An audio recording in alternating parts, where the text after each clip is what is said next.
નમસ્કાર મિત્રો, આજે આ ચાર ભાઈઓએ એમના નાના ભાઈ મેઘાને મારતા તો મારી નાખ્યો, પણ હવે આ મેઘાની આત્મા પાછી ઘરે આવી અને આ ચારે ભાઈઓને હેરાન કરી નાખ્યા છે અને ખેતરવાડી બધું સૂકું ભંડ થઈને પડ્યું છે અને આ વખતે તેઓ ખૂબ જ દૂરથી બીજા ગામનો ભૂવો લાવી અને જોવડાવે છે કે અમારે કઈ વાતનું દુઃખ છે ભુવાજી.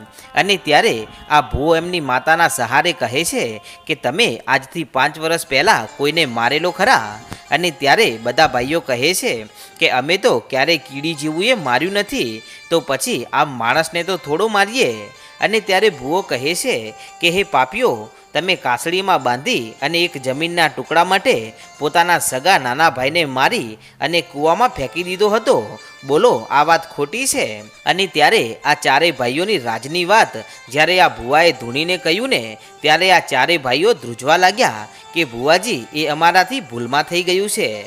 અને ત્યારે ભૂવો કહે છે કે ભૂલમાં નથી થયું, પરંતુ યોજના કરી અને મેઘાને મારી નાખવામાં આવ્યો છે. અને આજે તમે જે હેરાન થાઓ છો અને તમારું જે લૂંટાઈ ગયું છે ને, એમાં બીજા કોઈનો હાથ નથી, પરંતુ તમે જે તમારા નાના ભાઈને મારી નાખ્યો છે ને, એ મેઘાની આત્મા તમારા પાછળ પડી ગઈ છે અને એ તમને ચારેય ભાઈઓને મારી નાખશે, કેમ કે તમે જેવી રીતે એનો જીવ લીધો છે ને, એવી જ રીતે આ મેઘો તમને તડપાવી અને મારી નાખવાનો છે.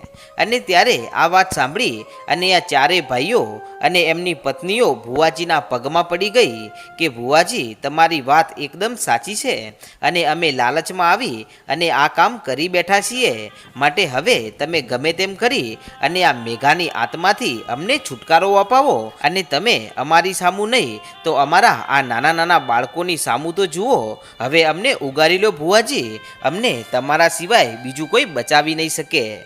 અને ત્યારે ભુવાને આ બાળકોની સામે જોઈ અને દયા આવી, તેથી તે કહે છે કે આ મેઘાની આત્માથી હું તમને બચાવી લઈશ અને એ મેઘાની આત્માને હું ભગાડી દઉં, પણ એના બદલામાં તમે આ જે પાપ કર્યું છે ને, એની સામું તમારે થોડું પુણ્ય કરવું પડશે અને તમારે આ તમારું આખું ગામ જમાડવું પડશે.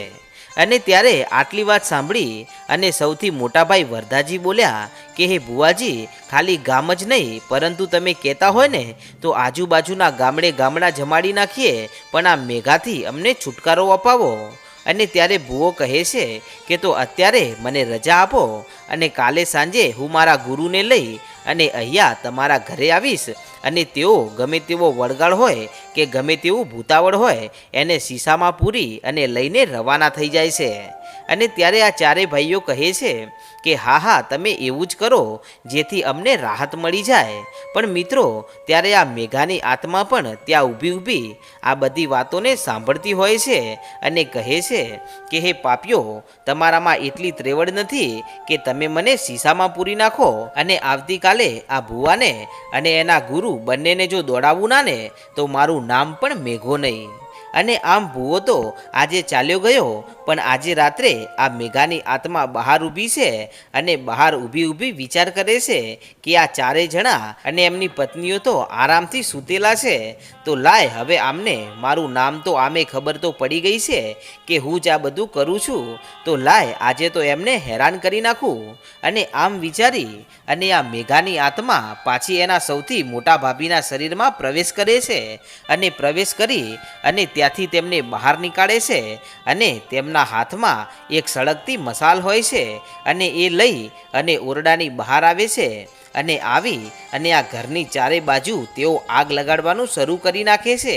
અને ત્યારે પહેલાં તો આ ચારેય ભાઈઓને કાંઈ ખબર તો ના પડી, પણ જ્યારે આ ઘર ભળભળ બળવા લાગ્યું અને જ્યારે આગની લપટો અંદર સુધી આવવા લાગીને, ત્યારે સૌથી પહેલાં ગગાજી જાગે છે અને જેવા જાગ્યા ને ત્યાં તો રાડો પાડવા લાગ્યા કે આગ લાગી, આપણા ઘરમાં આગ લાગી. અને ત્યારે આ ગગાજીની રાડો સાંભળી અને બધા ભાઈઓ અને એમની ભાભીઓ જાગે છે અને જાગી અને ઘરમાં જેટલો સામાન હાથમાં આવ્યો ને એટલો લઈ અને ભાગમભાગ બહાર આવે છે. અને ત્યારે બહાર આવીને જુએ છે તો તેઓ પણ ચોંકી જાય છે કે આ વરદાજીની પત્ની હાથમાં સળગતી મસાલ લઈ અને આ ઘરને સળગાવી રહી છે અને પોતે ત્યાં નાચી પણ રહી છે. અને ત્યારે આ ઘટના જોઈ અને વરદાજી અને ગગાજી એની પાસે જાય છે છે અને પાસે જઈ અને તેમને રોકવાની કોશિશ કરે છે, પણ ત્યાં તો એ બાઈ મોટા મોટા ડોળા કાઢી અને કહે છે કે તમારામાં અને એ ભૂવામાં એટલી તાકાત નથી કે મેઘાને રોકી શકે, અને આ મેઘો તમને ભિખારી બનાવી અને ગામની બજારે રસ્તામાં ભીખ મંગાવશે અને પછી તમારી એક એકની આ ઘરેથી નનામી કાઢશે, અને ત્યારે જ મારા આત્માને શાંતિ મળશે. અને ત્યારે આ ચારેય ભાઈઓ આજે આ મેઘાની સામું કાંઈ બોલી શકે એમ નથી, કેમ કે તેમણે એવા પાપ કર્યા છે કે જેની કોઈ માફી જ નથી. અને તેથી આમ આજે તો આ ચારેય ભાઈઓ જે ઘરમાં રહેતા હતા એ ઘર તો ભળભળ બળવા લાગ્યું અને આગે મોટું વિશાળ સ્વરૂપ ધારણ કરી નાખ્યું. તેથી આ રાતના સમયે આગની લપટોને જોઈ અને ગામના અમુક માણસો ભાગતા ભાગતા આવ્યા અને વરદાજીના ઘરે આવે છે અને પૂછે છે કે વરદાજી, આ શું થઈ ગયું અને આ ઘર કોણે સળગાવી નાખ્યું? પણ ત્યાં તો જોઈતારામ પણ આવે છે અને આવી અને આ ચારેય ભાઈઓને કહે છે કે કેમ ભાઈઓ, આજે આ ઘર કેમ સળગાવી નાખ્યું અને તમે આમ અડધી રાત્રે આ ઘરની હોળી કેમ ઉજવી નાખી? ત્યારે ગગાજી કહે છે કે ભાઈ જોઈતારામ, આ ઘર અમે સળગાવ્યું નથી, આ તો આપોઆપ સળગી ગયું છે. અને ત્યારે જોઈતારામ કહે છે કે ઘર ક્યારેય કોઈનું સળગે જ નહીં, પણ આપણે જો કોકના ઘર ઉજાડ્યા હોય અને કોકના ઘર સળગાવીએ ને ત્યારે આપણી સાથે પણ આવું જ થાય. અને આમ જ્યારે ગામના બધા માણસો આવું કહેવા લાગ્યા ને ત્યારે વરદાજી આ ગામમાંથી આવેલા બધા માણસોને ત્યાંથી કાઢી મૂકે છે અને પછી પોતાનો બધો સામાન અને ઘર બળીને ખાક થઈ ગયું. અને એટલું જ નહીં, પરંતુ હવે તો આ ચારેય ભાઈઓ ઘર વિનાના થઈને ઊભા રહી ગયા. અને ત્યારે આ ચારેય જણાની આવી હાલત જોઈ અને મેઘો હસે છે કે મને એક વાડી આપવા માટે કરી અને મને મારી નાખ્યો, તો હવે તમારી ચારેય વાડીઓ સૂકી ભંડ થઈને પડી છે અને ઘરમાં તમે મને રહેવા નહોતા દેતા, ત્યારે હવે આ ઘર પણ બળીને ખાક થઈ ગયું અને હવે ઘર વિનાના ખુલ્લા આકાશની છતમાં આરામથી સૂઈ જાઓ, કારણ કે તમારા નસીબમાં હવે ઘર નથી. અને આમ કરતાં કરતાં રાત વીતી અને સવાર થઈ. ત્યારે સવારે આ ચાર ભાઈઓ પોતાના રહેવા માટે એક નાનકડું ઝૂંપડું બનાવે છે અને આમ આખો દિવસ ઝૂંપડું બનાવવામાં સમય વીતી ગયો અને સંધ્યાટાણું થઈ ગયું છે. અને ત્યારે આ સંધ્યાટાણે પેલો ભૂવો એમના ગુરુદેવને લઈને આવે છે અને આવીને જુએ છે તો એ પણ આશ્ચર્યમાં પડી ગયો અને કહે છે કે હે વરદાજી, ગઈકાલે તો હું અહીંયા તમારા ઘરે આવ્યો હતો તો તમારું સરસ મજાનું ઘર હતું અને આમ અચાનક તમે ઘર કેમ સળગાવી નાખ્યું? અને ત્યારે આટલું સાંભળતા તો ગગાજીની આંખોમાં આંસુ આવી ગયા અને રડતા રડતા કહે છે કે હે ભુવાજી, ગઈકાલે અમારી પાસે અમારા બાપ દાદાનું ઘર હતું અને રાત્રે અમારી મોટી ભાભીના શરીરમાં આ મેઘાની આત્મા ઘૂસી ગઈ અને એણે મોડી રાત્રે અમારા ઘરને સળગાવી નાખ્યું. અને એ તો સારું થયું કે સમયસર અમે જાગી ગયા, નહીતર અમારા બાળ બચ્ચાની સાથે અમે પણ આ ઘરમાં બળીને ખાક થઈ ગયા હોત. અને ત્યારે આટલી વાત સાંભળી અને આ ભૂવો કહે છે કે જોયું ગુરુદેવ, આ આત્મા તો આ ચાર ભાઈઓને કેવા હેરાન કરી નાખ્યા છે અને હવે ગમે તેમ કરી અને આ આત્માને વશ કરો, કાં તો આ ના માને તો એને શીશામાં પૂરી નાખો, પણ મારા આ ચારેય મિત્રોને હવે તમારે બચાવવાના છે અને એમની જિમ્મેદારી હવે હું તમને સોંપું છું. અને ત્યારે ગુરુજી કહે છે કે ચાલો હાલ જ અહીંયા પાઠ માંડો. અને ત્યારે ત્યાં પાઠ માંડવામાં આવે છે અને પાઠમાં આ ગુરુજી મેઘાની સાથે વાતો કરે છે કે બોલ મેઘા, બધાને છોડી દેવા માટે હવે તું શું લઈશ? અને ત્યારે મેઘો કહે છે કે જેવી રીતે મને માર્યો છે ને એમ એવી જ રીતે આ ચારેય ભાઈઓના જીવ મારે જોઈએ છે. અને ત્યારે ગુરુજી કહે છે કે મેઘા સાંભળ, જે થવાનું હતું એ તો હવે થઈ ગયું છે અને તારા સગા ભાઈઓ છે માટે હવે તું એમને માફ કરી દે. અને ત્યારે મેઘો કહે છે કે જે દિવસે મારું શરીર બળી ગયું ને એ જ દિવસથી મેં આ ચારેય ભાઈઓ સાથે મારો સંબંધ બાળી નાખ્યો છે. અને ત્યારે ગુરુજી કહે છે કે મેઘા, તું નહીં માને તો મારે જબરજસ્તીથી તને પકડવો પડશે. અને ત્યારે મેઘો કહે છે કે હું મારા જે કામ માટે અહીંયા આવ્યો છું ને એ કામ પૂરું કર્યા વગર મને મોક્ષ પ્રાપ્ત નહીં થાય અને હું મારા ચારેય ભાઈઓને મારી અને મારા ત્રિલોકના નાથના ધામમાં ચાલ્યો જઈશ. ત્યારે આ ગુરુદેવ કહે છે કે મેઘા હવે તું એક આત્મા છે અને આ કેસ હવે મારી પાસે આવ્યો છે, માટે હું તને પકડી પાડીશ અને આ ચારેય ભાઈઓનો તો હું વાળ પણ વાંકો નહીં થવા દઉં. માટે બોલ, તારે અહીંયા આ માણસોના આંગણામાં બેસી અને શું તારે પૂજાવું છે કે પછી તારે શીશામાં પુરાવું છે?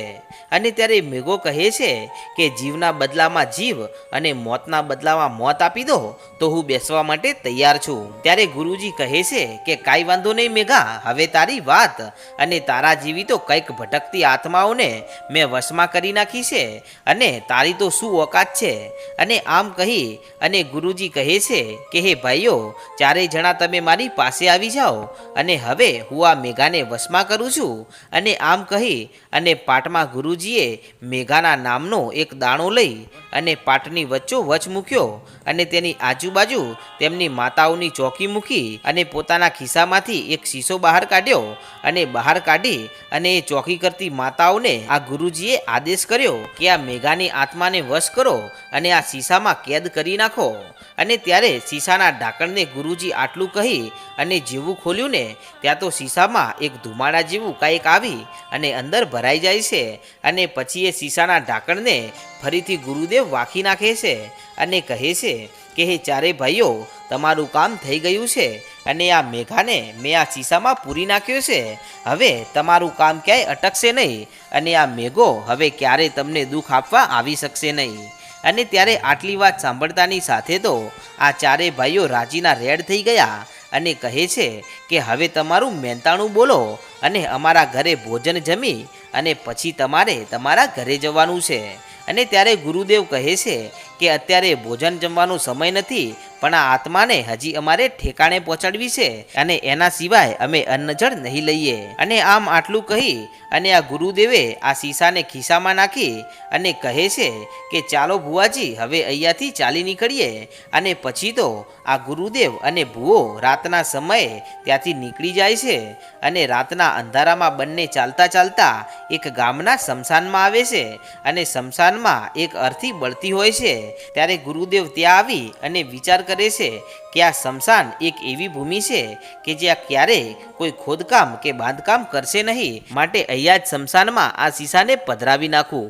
અને આમ અડધી રાત્રે આ સ્મશાન ઘાટમાં આ ગુરુદેવ અને આ ભુવો બંને જણા ઊંડો ખાડો ખોદે છે અને ખાડો ખોદી અને એમાં આ શીશાને પધરાવી નાખે છે અને ઉપર રેત નાખી અને બધું પહેલાંના જેવું કરી નાખે છે અને પછી ત્યાંથી પોતાના ઘર તરફ નીકળી જાય છે. તો મિત્રો, તમને શું લાગે છે કે આ મેઘાની આત્માને આ શીશામાં પૂરી અને જમીનમાં દફન તો કરી નાખી છે, પણ હવે શું આ ચારેય ભાઈઓને આ મેઘાની આત્મા ક્યારેય હેરાન નહીં કરે કે પછી મેઘાની આત્મા હજુ પણ આવશે? તો મિત્રો, તેનો રસપ્રદ ઇતિહાસ જોવાનું ભૂલશો નહીં. અને તમે આપણી ચેનલ પર પહેલી વાર આવ્યા હોય સબસ્ક્રાઈબ કરી નાખો, કેમ કે આવા નવા અને રસપ્રદ ઇતિહાસ તમને આ રાજા મેલડી ચેનલમાં જોવા મળે છે.